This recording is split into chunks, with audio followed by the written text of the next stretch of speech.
From the minute she touched the golden island of Sri Lanka, Koel was dying to hit the beaches. And she promised us she wouldn't do any ordinary beach trail. But when she got there, she found that it was off-season and the sea was off-limits. So what did poor Koel do?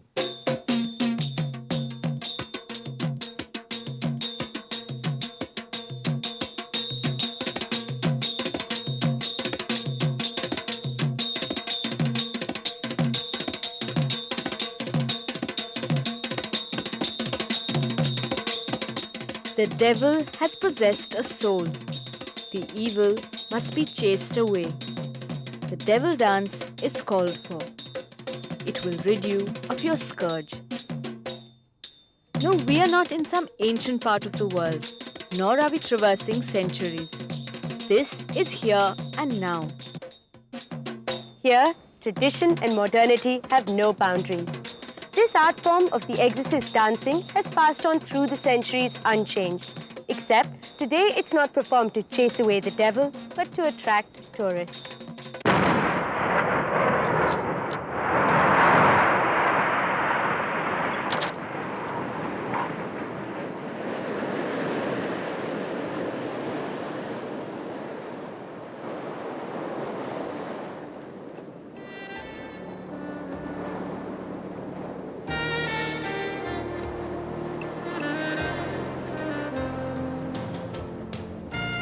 This golden island of Sri Lanka, dangling off the tapering tip of India, was still recently known to the world as Ceylon, and for centuries before to the Greeks, Romans and Arabs as Serendip, which in English is derived from the word serendipity, meaning the faculty of making happy and unexpected discoveries by accident.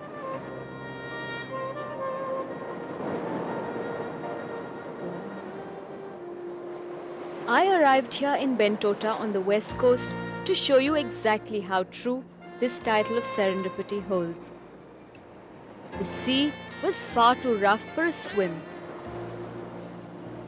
But I wasn't going to let that get me down, for there are always options.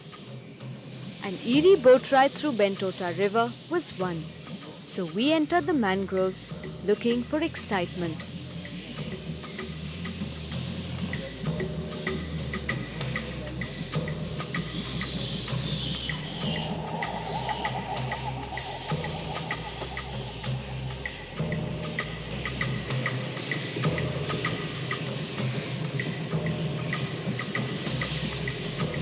When we bumped into a slimy water monitor, it was more thrilling and scary than riding any waves.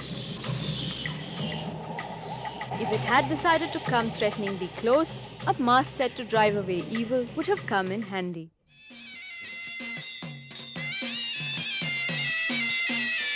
Ambalangora is the home of mask making, and even today, masks are handmade with painstaking detail.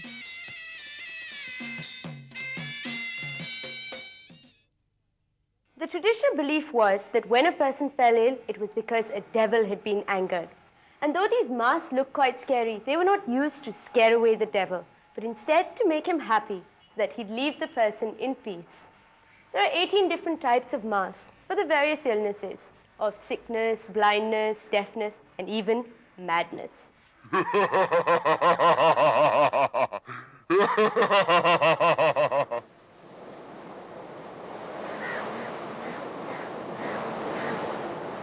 Some would call it madness, others stilt fishing. In this coastal town of Veligama, the livelihood of fishermen depends on it, and fishing stilts form a vital part of a girl's dowry. It's a wonder how they sit silently still for hours on end, leave alone how they manage to catch anything from this position.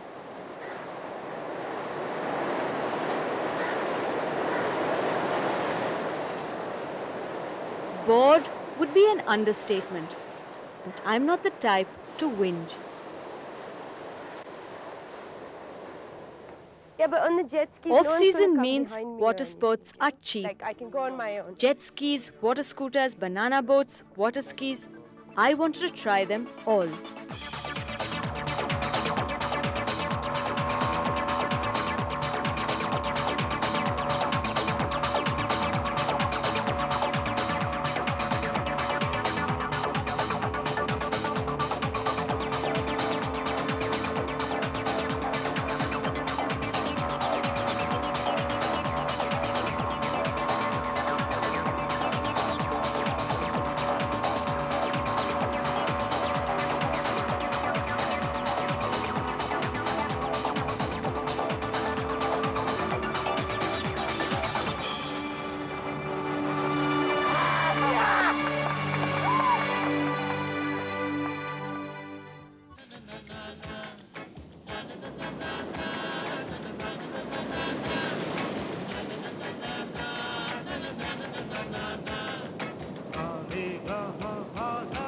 The beaches here are all about indulgence, so forget watching your wallet or your calories for that matter and indulge yourself. Hotels and resorts on the west coast match world standards, and between May and August, discounts are available.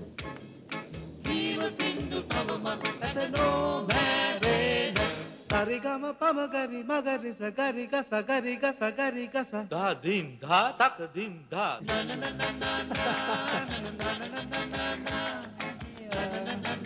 Non.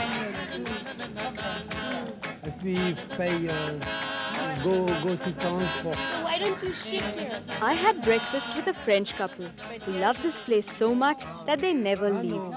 They are part of a larger club, appropriately named the Repeaters Club, members of which have a permanent room and suitcase in selected hotels.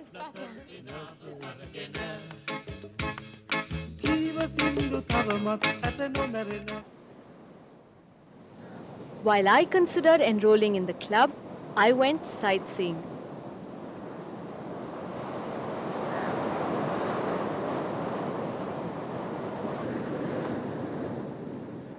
You'll come across strange and fascinating things as you travel along the coastline.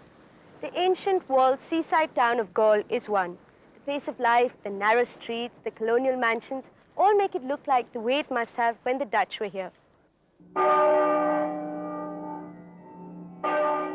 The Dutch Reformed Church, built in 1755, is the oldest Protestant church in Sri Lanka. The sea breeze coming in and the absence of crowds makes it a peaceful place. In fact, many rest in permanent peace on the grounds of the church. There are many famous people buried here.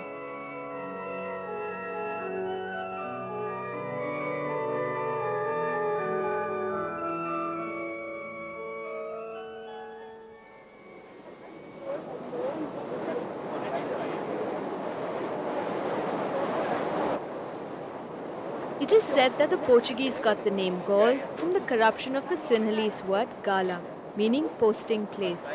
The Dutch, however, claim that the name comes from gala, meaning rocks. Rocks are a feature of the harbour, which later became a graveyard of many an incautious ship.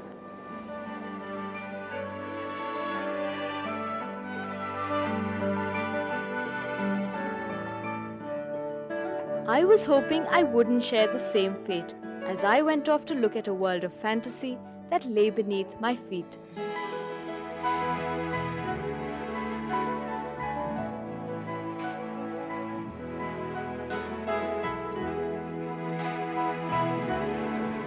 During season, you can go snorkeling, swim with the fish, the turtles, touch the corals.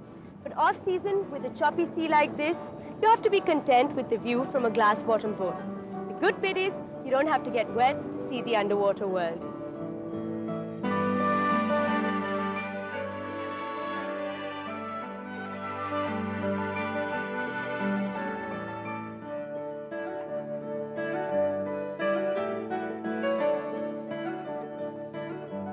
I wished hard to chance upon a mer kingdom or even a mermaid, but a few small fish is all I saw. I would have liked to continue my search, but I had reached the southernmost tip of Sri Lanka, Dondra Head.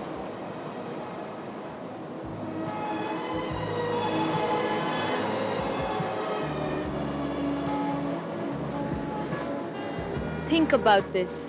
From where I was standing, there was nothing between me and the South Pole, only ocean.